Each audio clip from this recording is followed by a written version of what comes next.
I heard my phone buzz with a new message. It was my best friend, Lisa.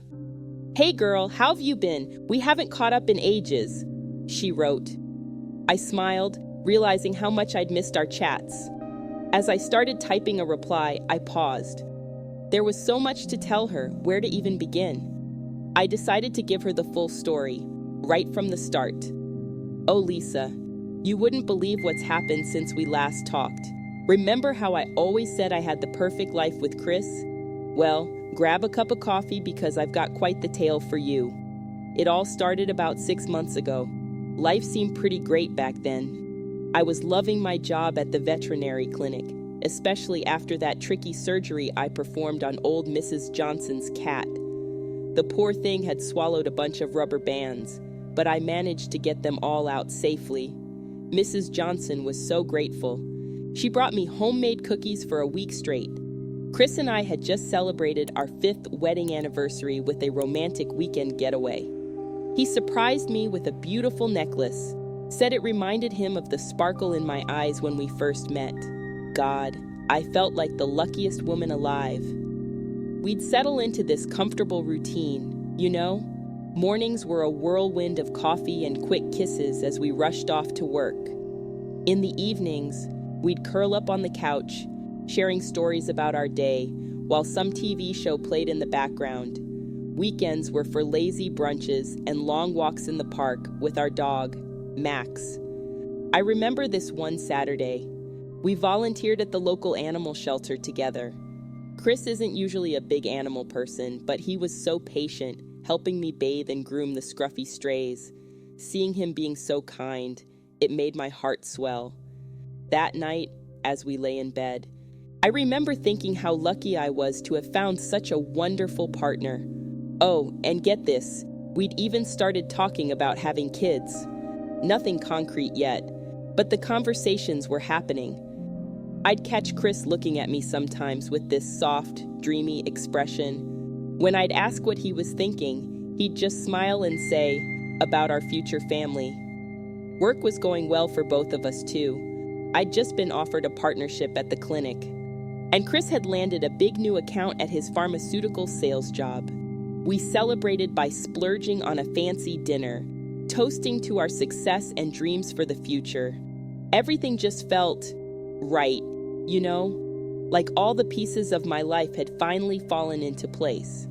I had a fulfilling career, a loving husband, a cozy home, and exciting plans for the future. I truly believed I was living my happily ever after. But you know what they say about things that seem too good to be true? Yeah, I was about to find out just how quickly that perfect life can start to unravel. If only I'd known then what was coming. Looking back now, I can see the cracks starting to form. But at the time, I was blissfully unaware, still floating on cloud 9 in my picture-perfect world. Oh, Lisa, how naive I was.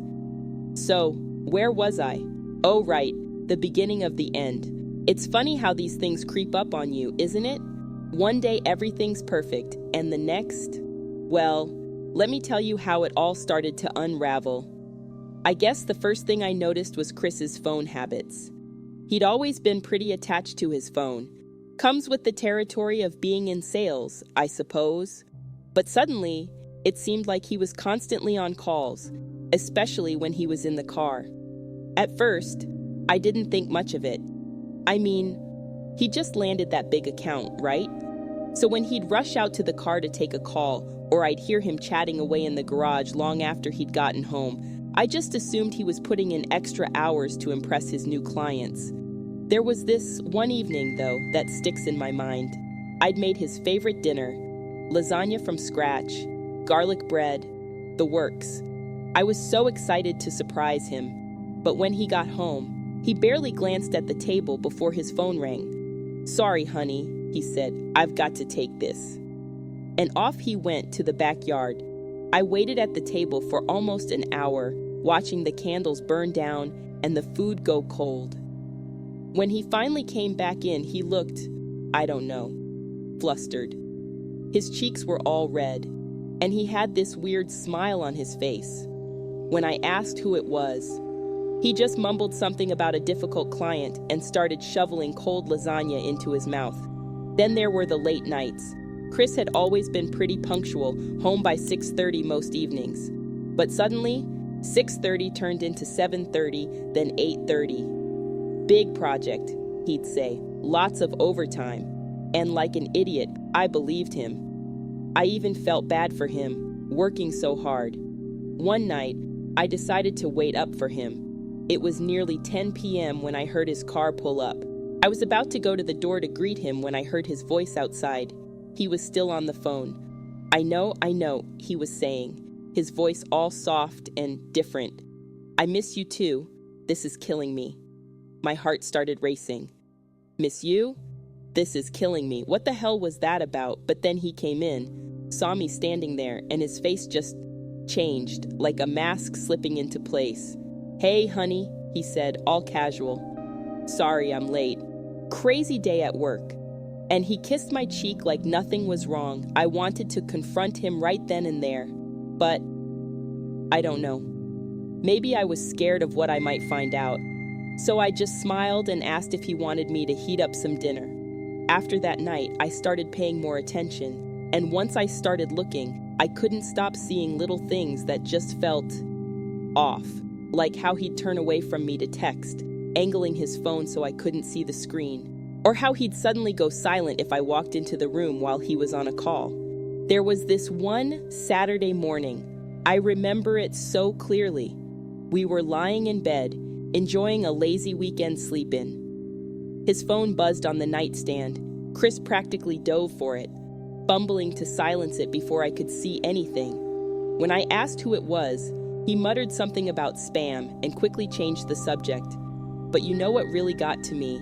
The password on his phone. We'd always known each other's passwords, not because we snooped, just because we had nothing to hide.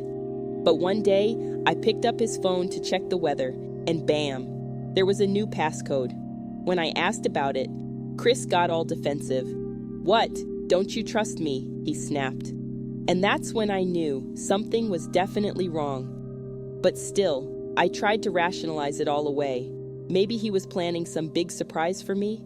Maybe work really was just super stressful right now. I mean, this was Chris we're talking about. My Chris. The guy who cried when he proposed to me. The man who'd held my hand through my dad's funeral. He couldn't. God, Lisa, I feel so stupid now.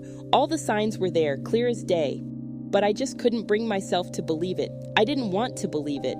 You know what's crazy? Even with all these red flags waving in my face, I still went to bed each night telling myself everything was fine, that I was just being paranoid, that Chris loved me, and I was letting my imagination run wild. But deep down, I knew something had changed, and our perfect little world, it was about to come crashing down around us. So Lisa, remember how I said I tried to convince myself everything was fine? Well, that didn't last long. The more I paid attention, the more obvious it became that something was seriously wrong in my marriage. It started with the little things, like how Chris stopped asking about my day. We used to chat for hours about the animals I'd treated or the funny things that happened at the clinic. But suddenly, it was like he couldn't care less. I'd start telling him about a difficult surgery I'd performed, and he'd just nod absently, his eyes glued to his phone. And speaking of his phone, it became like his third hand. Always there, always demanding his attention. At dinner, during movies, even when we were out with friends. It was like I didn't exist anymore. One night, we were supposed to have a date night. I'd gotten all dressed up, even bought a new outfit. I was so excited to spend some quality time together. But when I came downstairs, there he was, pacing in the living room, deep in conversation on his phone. He held up a finger when he saw me, signaling me to wait. I stood there for 20 minutes, Lisa, 20 minutes, watching him laugh and chat with whoever was on the other end of that call. When he finally hung up, he didn't even apologize, just said, "Ready to go," like nothing had happened. I was so hurt and angry, I almost called the whole thing off. But you know what was even worse? The way he started treating me when we were alone. It's like he couldn't stand to be around me anymore. He'd find any excuse to leave the room. If I tried to cuddle up to him on the couch, he'd suddenly remember some urgent email he had to send. And don't even get me started on our sex life.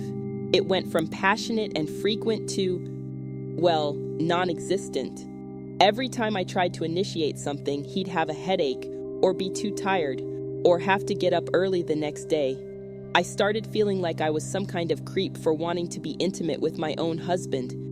I remember this one night, I was feeling particularly lonely and rejected. I put on this sexy lingerie set he'd bought me for Valentine's Day. I thought maybe if I surprised him, it might spark something. You know what he did when I walked into the bedroom. He glanced up from his phone, said nice, and went right back to scrolling. I've never felt so humiliated in my life. It wasn't just at home either. We went to his company picnic, and I swear, Lisa, it was like I was invisible. He barely introduced me to anyone, left me standing alone while he chatted with his coworkers. I ended up hanging out with the kids at the face painting booth just to have something to do. But here's the kicker. I overheard him talking to one of his colleagues. The guy asked how we were doing, and Chris said, "Get this. Oh, you know how it is. The old ball and chain keeps me in line." He laughed like it was the funniest joke ever. I wanted to sink into the ground. I tried talking to him about it. I really did. I sat him down one evening and poured my heart out. Told him how lonely and neglected I was feeling. You know what he said? "You're being oversensitive. I'm just busy with work. Stop making everything about you." God, Lisa, it hurt so much. It was like the man I married had been replaced by this cold, distant stranger. I started questioning everything. Was I really being oversensitive? Was I asking for too much? Maybe this was just what happened in marriages after a few years. But then I'd remember how we used to be. How he used to look at me like I was the most precious thing in the world. How we used to laugh together, dream together. And I knew, deep in my gut, that this wasn't right. This wasn't just a rough patch or me being needy. Something was seriously wrong. I started having trouble sleeping. I'd lie awake at night, listening to Chris's steady breathing beside me, feeling like there was an ocean between us. I'd replay every interaction, every dismissive comment, every avoided touch, trying to figure out where it all went wrong. During the day, I was distracted at work.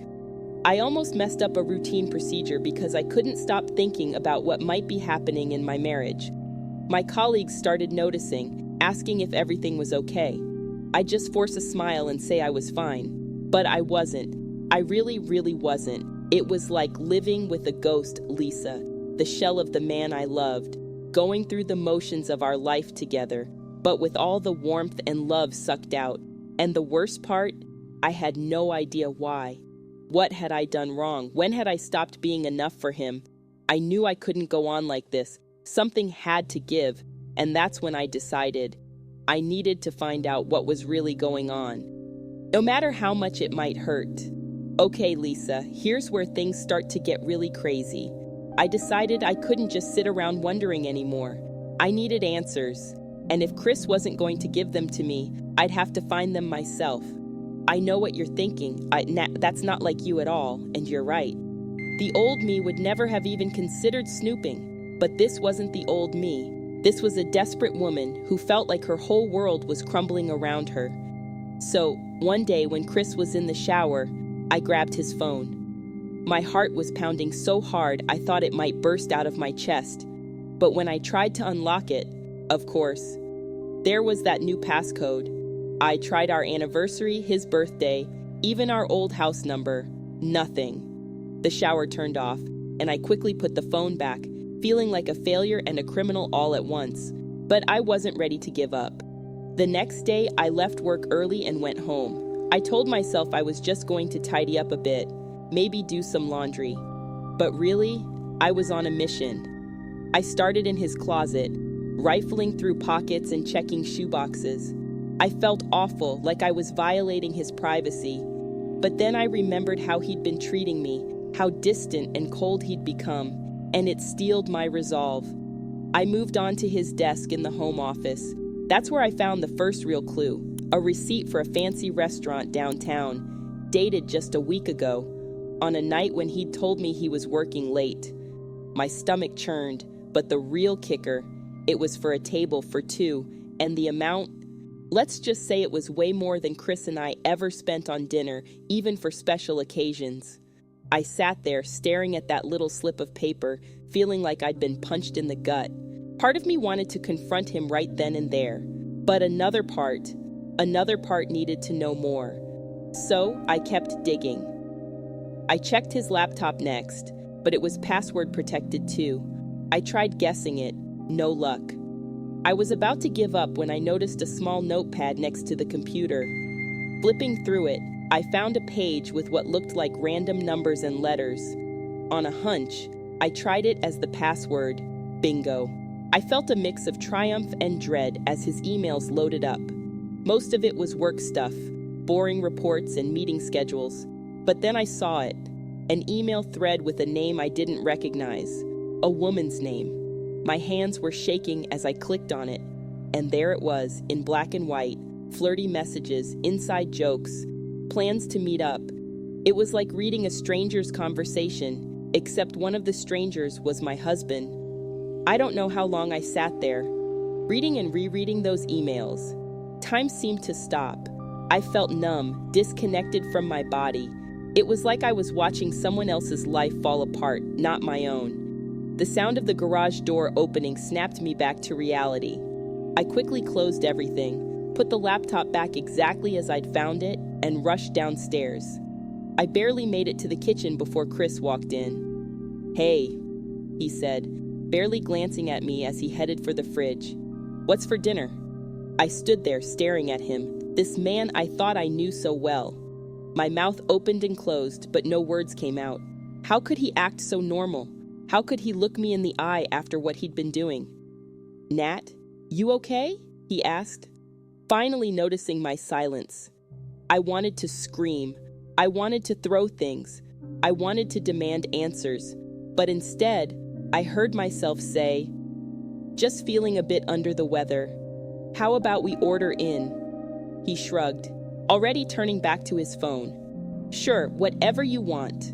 I somehow got through that evening, making small talk over takeout while my mind raced. I kept waiting for him to confess, to show some sign of guilt or remorse.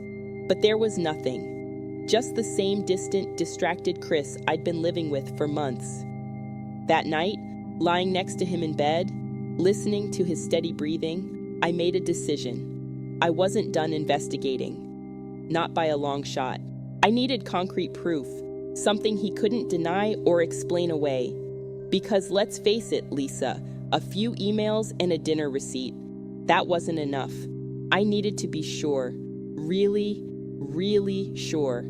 Before I blew up my entire life, I needed to know beyond a shadow of a doubt what was really going on. So I started planning. I'd become a detective in my own home, piecing together the truth bit by bit. It wasn't going to be easy, and it sure as hell wasn't going to be pleasant. But I was done being in the dark. One way or another, I was going to find out exactly what Chris was hiding. Little did I know, I was about to go down a rabbit hole that would change everything. So, Lisa, remember how I said I was going to become a detective? Well, let me tell you, it wasn't as glamorous as the movies make it out to be. It was more like being on an emotional roller coaster that I couldn't get off. I started small. I'd casually ask Chris about his day. I tried to catch him in a lie. "How was your meeting with Mr. Johnson?" I'd say, knowing full well there was no Mr. Johnson on his calendar. He'd stammer for a second, then smoothly talk about some fictional client meeting. Each lie was like a tiny knife in my heart. Then I stepped up my game. I started checking the mileage on his car, comparing it to the distances he said he'd driven for work. Sometimes it matched up, sometimes it didn't. It was maddening, never knowing what was true and what wasn't. One day, I even followed him. I know, it sounds crazy, but I was desperate. I called in sick to work and tailed him in my car. For hours, nothing happened. He went to his office, had lunch at his usual deli, then back to work. I was starting to feel silly for being so suspicious. But then, just as I was about to give up and go home, I saw her, this gorgeous blonde woman, walking up to Chris's car in the parking lot. She talked and laughed for a few minutes before giving it back. I was confused. If this was an affair, why would he let her talk on his phone? It didn't make sense. When I got home that night, I was a mess of emotions. Chris came in late, as usual. "How was your day?" he asked, barely looking at me. "Fine," I lied. "Yours?" "Oh, the usual," he said, shrugging. "Had a meeting with a new client, potential big account." My heart raced. Was the blonde woman the new client? Was this all just a big misunderstanding? I couldn't sleep that night, tossing and turning, my mind replaying everything I'd seen. The next morning, I decided to take a different approach. I casually mentioned I was thinking about changing my hair color. "What do you think about blonde?" I asked, watching his reaction carefully. He barely glanced up from his coffee. "Blonde? I don't know. I like your natural color." No reaction. No guilt, nothing. I was back to square one. A few days later, I got my next lead. Chris left his laptop open when he went to take a shower. I knew I shouldn't, but I couldn't help myself. I checked his browser history. Most of it was work-related, but then I saw something that made my blood run cold. He'd been looking at job listings. In another city? Was he planning to leave me? To start a new life somewhere else? I was spiraling. Every little thing became a clue in my mind. The way he said goodbye in the morning, the tone of his voice when he called from work, even the clothes he chose to wear. I was analyzing everything, looking for signs of his supposed double life. One evening, I heard his phone buzz while he was in the other room. I glanced at it, seeing a text notification pop up. The name was just initials, A.S. The message preview read, "Can't wait to see you tomorrow. It's been too long." My heart was pounding. This was it, right? Proof of the affair. I was about to confront him when he walked back in. "Everything okay?" he asked, noticing my flushed face. I opened my mouth to unleash all my suspicions, all my hurt and anger. But then I hesitated. What if I was wrong? What if there was an innocent explanation for all of this? "Yeah," I said instead, forcing a smile. "Everything's fine." But it wasn't fine. Not even close. I was torn between wanting to know the truth and being terrified of what that truth might be. The next day, I decided to take a different approach. I called Chris's office, pretending to be a new client. I asked to speak with his assistant, mentioning I'd spoken with her before. "I'm sorry," the receptionist said, sounding confused. "Mr. Foster doesn't have an assistant. Would you like to leave a message?" No assistant. Then who was the blonde woman? My mind was reeling. That night, I cooked Chris's favorite meal. As we ate, I casually brought up the topic of his work. "So, any new developments at the office? New clients or assistants, maybe?" He looked at me strangely. "Assistants? No. Why do you ask?"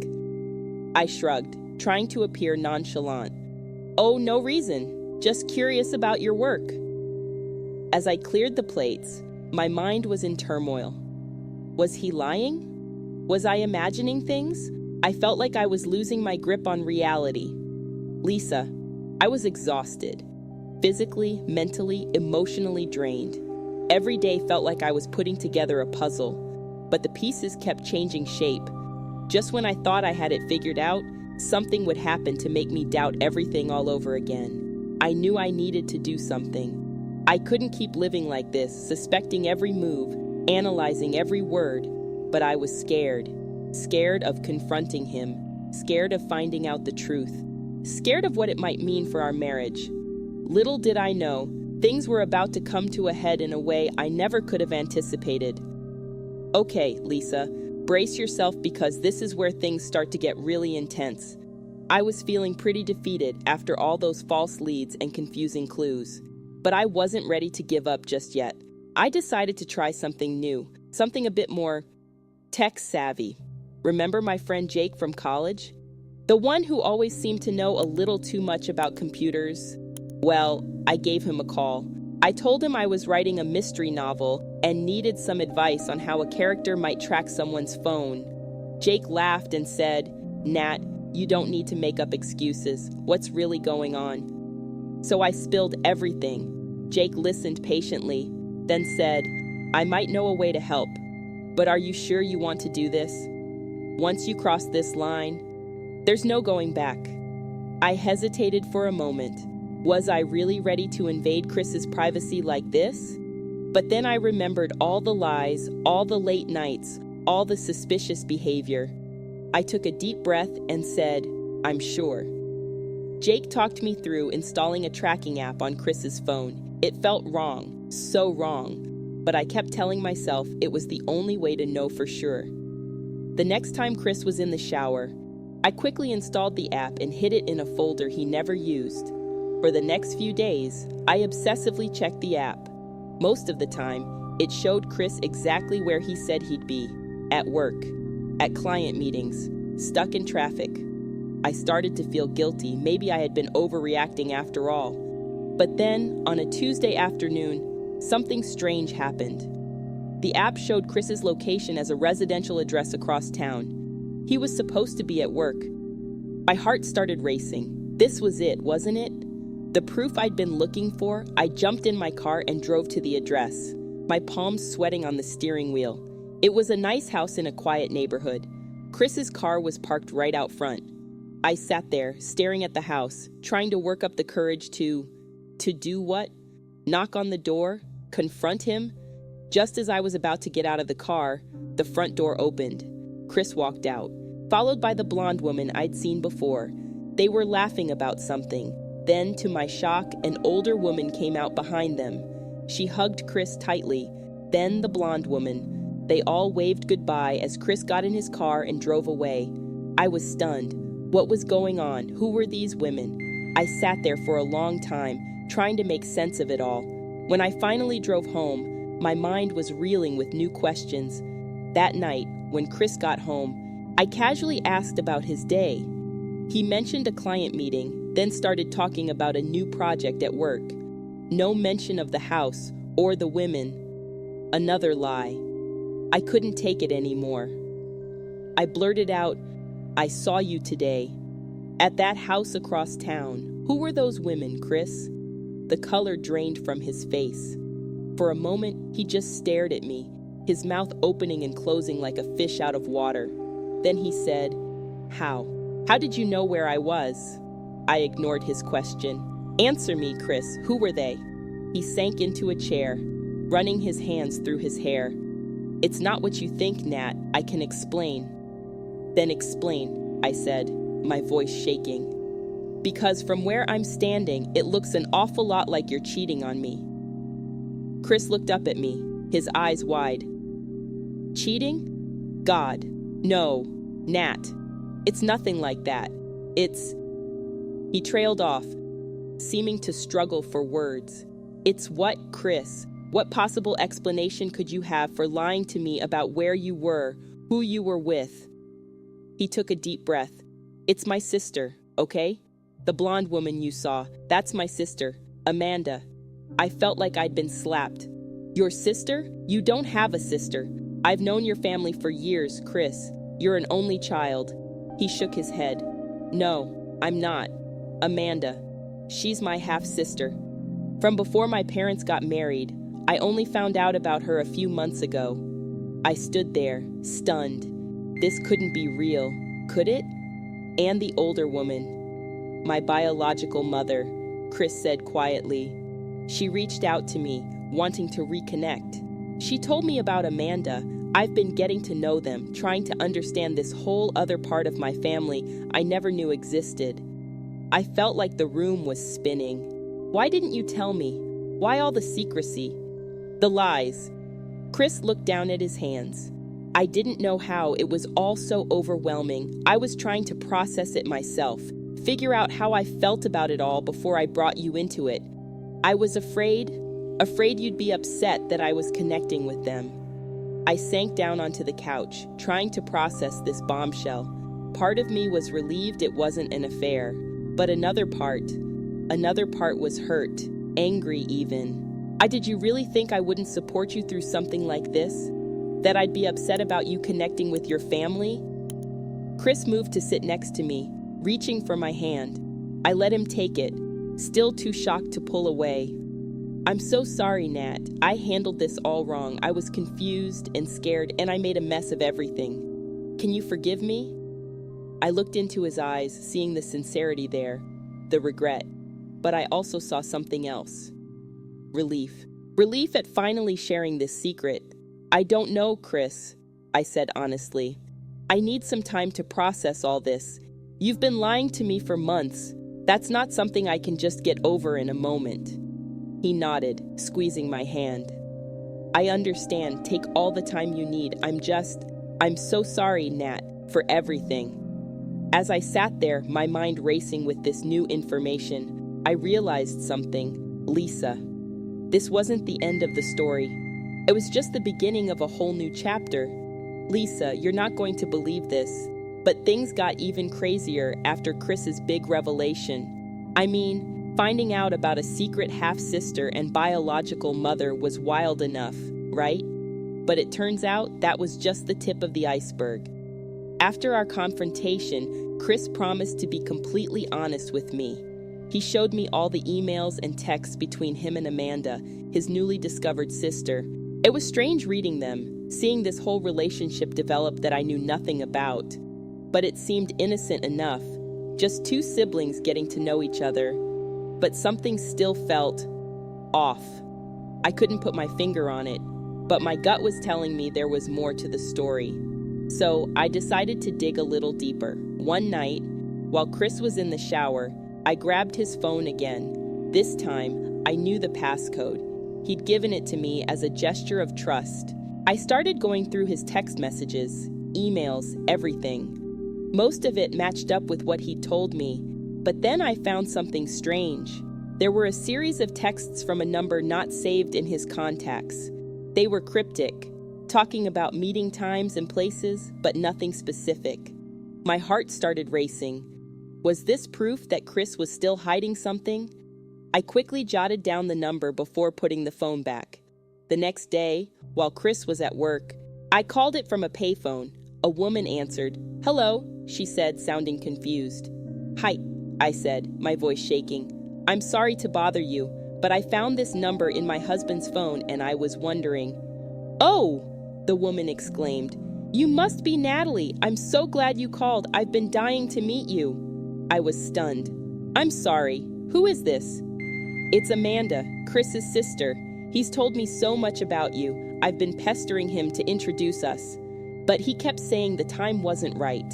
My mind was reeling. If this was really Amanda, why was her number not saved in Chris's phone? Why the secretive messages? I decided to play along. "Oh, Amanda. Yes, of course. I'd love to meet you too. Maybe we could get coffee sometime." Amanda sounded thrilled. We made plans to meet the next day at a cafe downtown. I hung up, feeling more confused than ever. That night, I casually mentioned to Chris that I'd love to meet Amanda sometime. He looked uncomfortable. "I don't know if that's a good idea just yet, Nat. It's all still so new." I felt a surge of anger. He was still lying to me. "Why not, Chris? What aren't you telling me?" He sighed, running his hands through his hair. "It's complicated, Nat. Amanda. She's got some issues. I'm not sure if she's ready to meet you yet." I decided not to tell him about my phone call with Amanda. Instead, I just nodded and changed the subject. But inside, I was seething. What was he hiding? The next day, I went to the cafe to meet Amanda. I was nervous, half expecting her not to show up, but there she was, exactly as I remembered her from the day I followed Chris to the park. "Natalie!" she exclaimed, jumping up to hug me. "I'm so happy to finally meet you." We sat down, and Amanda started chatting away like we were old friends. She told me about growing up not knowing she had a brother, about the shock of discovering Chris existed. It all seemed to match up with what Chris had told me. but then she said something that made my blood run cold. "I'm so glad Chris finally told you about the baby. He was so worried about how you'd react." I felt like I'd been punched in the gut. "The baby," I managed to choke out. Amanda's face fell. "Oh no, he hasn't told you, has he? Oh God, I'm so sorry. I thought that's why you reached out to me." My head was spinning. "What baby? Amanda, please, tell me what's going on." She looked terrified, but she took a deep breath and started talking.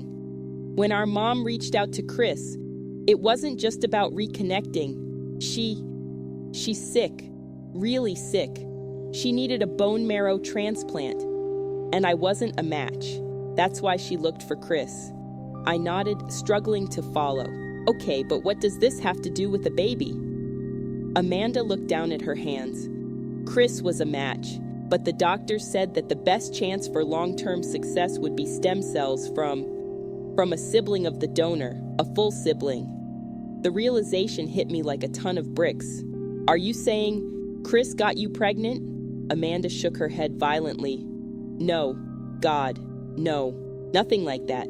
They harvested Chris's sperm and used a donor egg. I'm just the surrogate.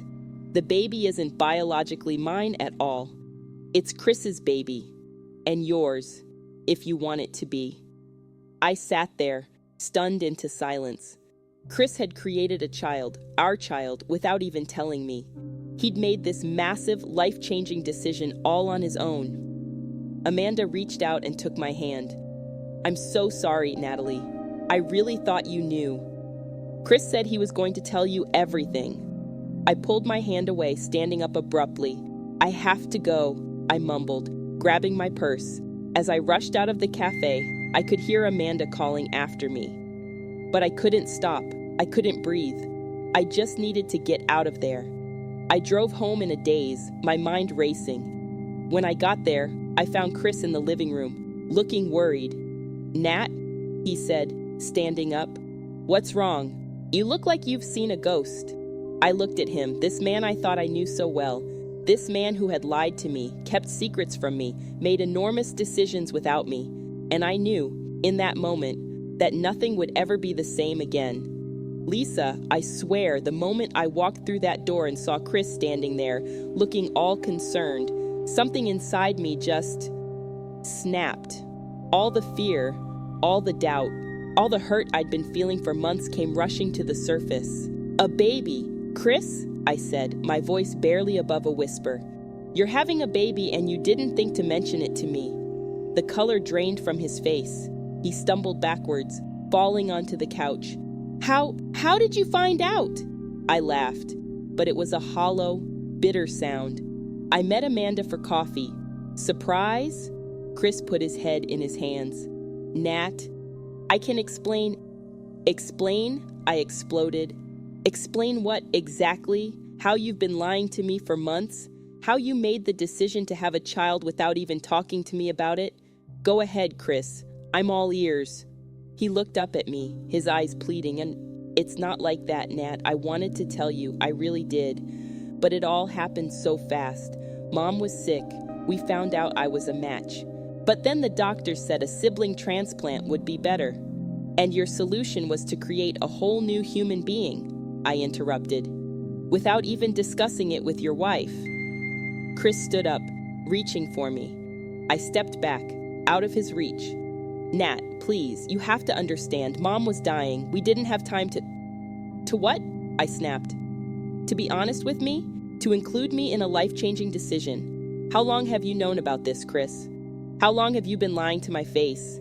He hesitated, and I knew it had been a long time. "Since the beginning," he admitted quietly. "Since I first found out about Mom and Amanda, I felt like I'd been punched in the gut." "Months," I whispered.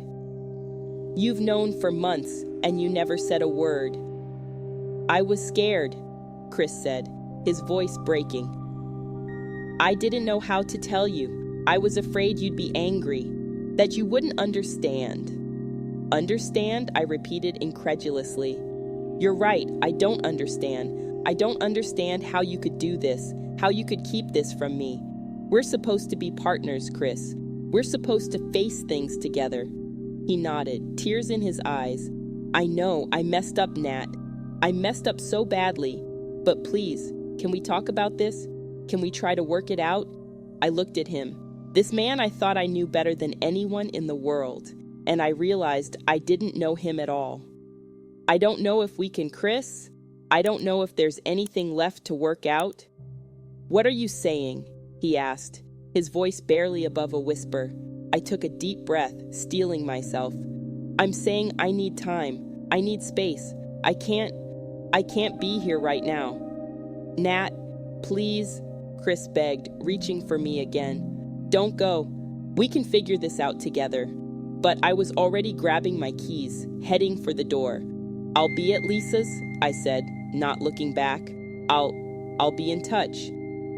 As I drove to your place, Lisa, my mind was racing. How had we gotten here? How had our perfect life fallen apart so completely? I kept replaying everything in my head, all the lies, all the secrets. It felt like the past few months had been nothing but a cruel illusion. When I got to your house, you took one look at my face and pulled me into a hug. Oh, honey, you said, what happened? And that's when I broke down.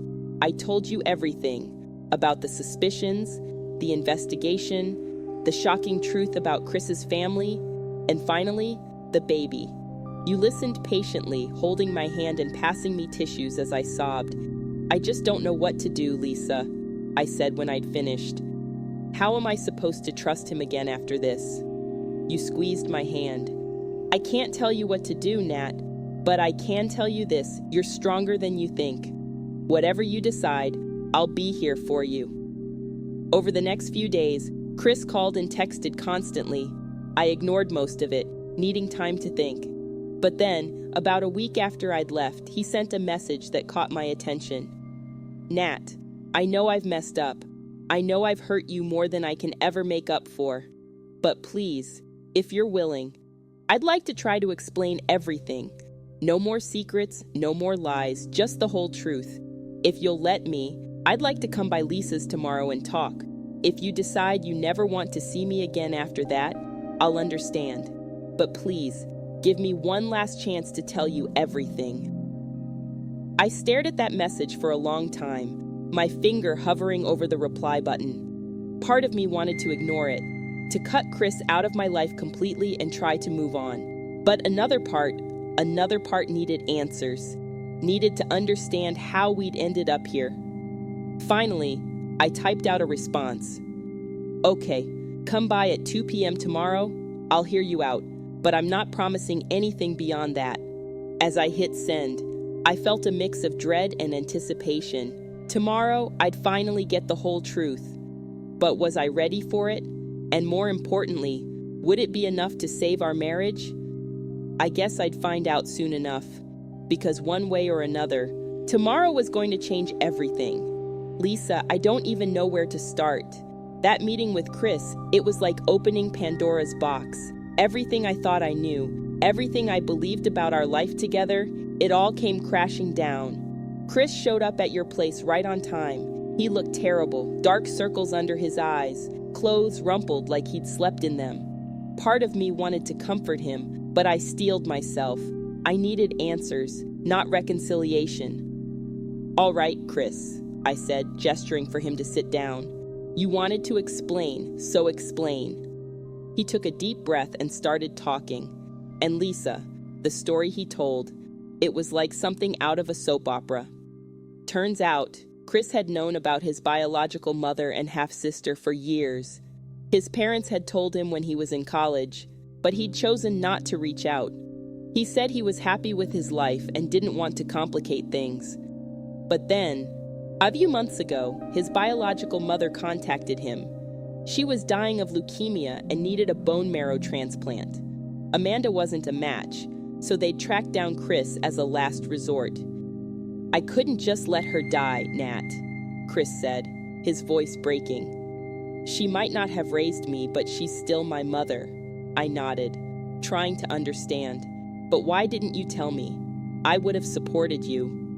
Chris looked down at his hands. I was ashamed. ashamed that I'd known about them for so long and never said anything. And then, when Mom needed the transplant, I was scared of the surgery, scared of connecting with this family I didn't know.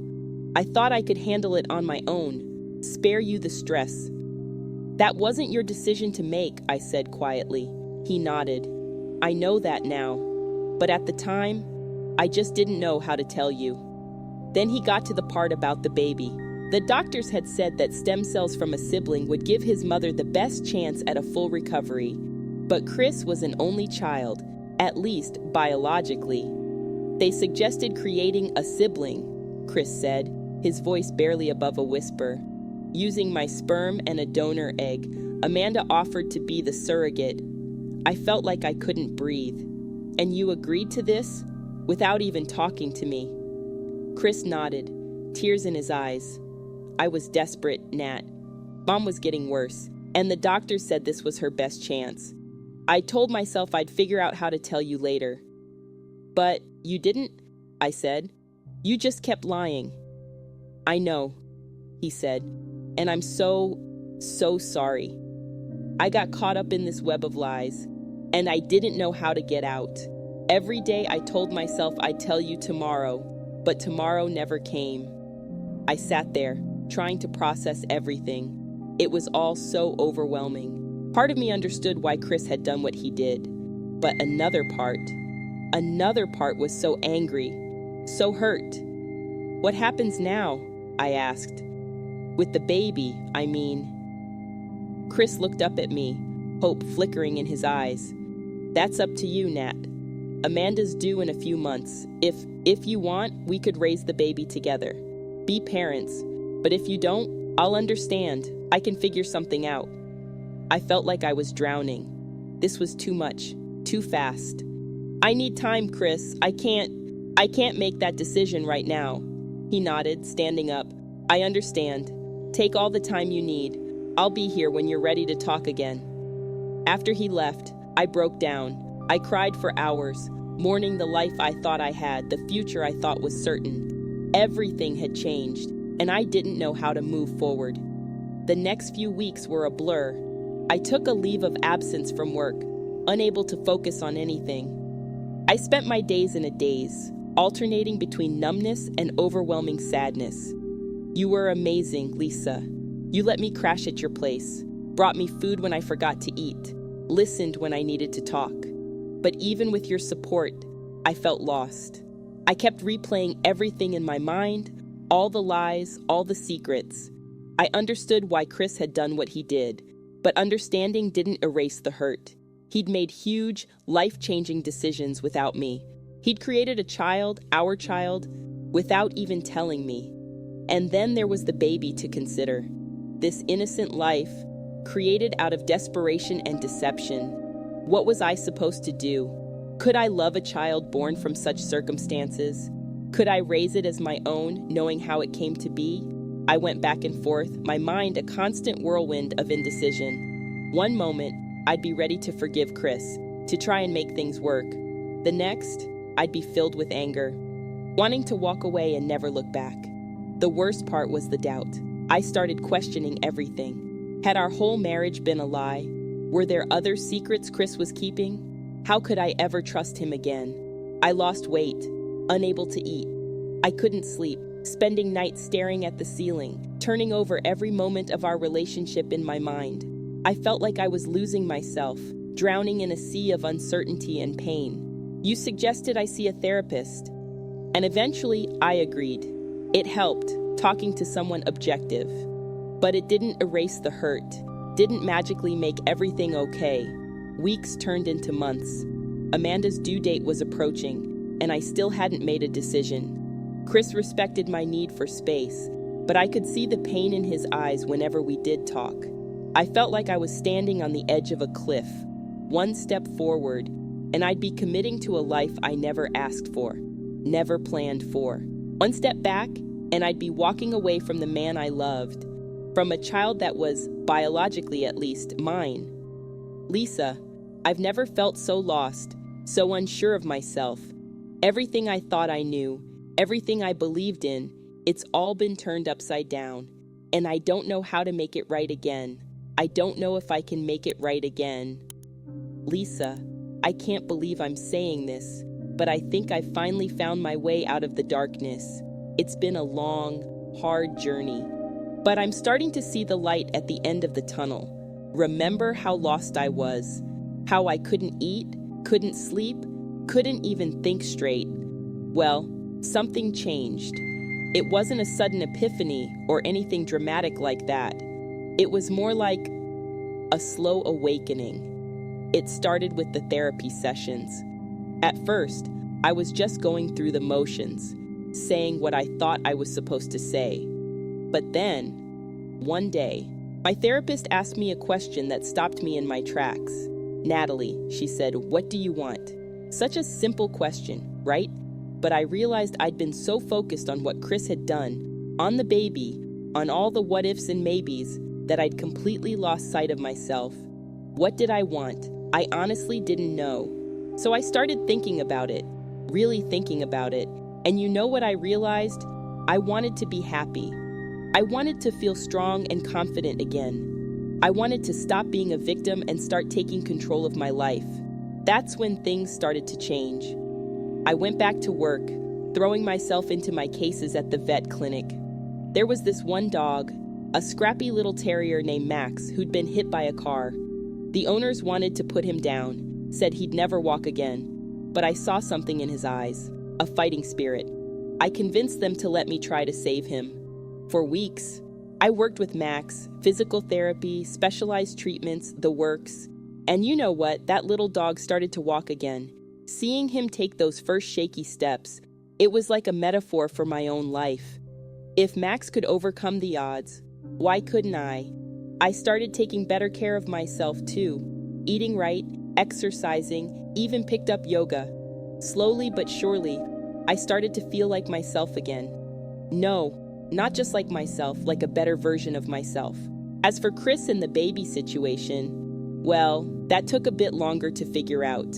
But the stronger I got, the clearer things became. I realized that while what Chris did was wrong, it came from a place of love and desperation. It didn't excuse his actions, but it helped me understand them. And the more I thought about the baby, the more I realized I wanted to be a part of its life.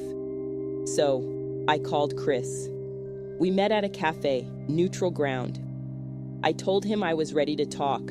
Chris, I said, looking him straight in the eye, what you did was wrong. You betrayed my trust, made decisions that affected both of us without consulting me.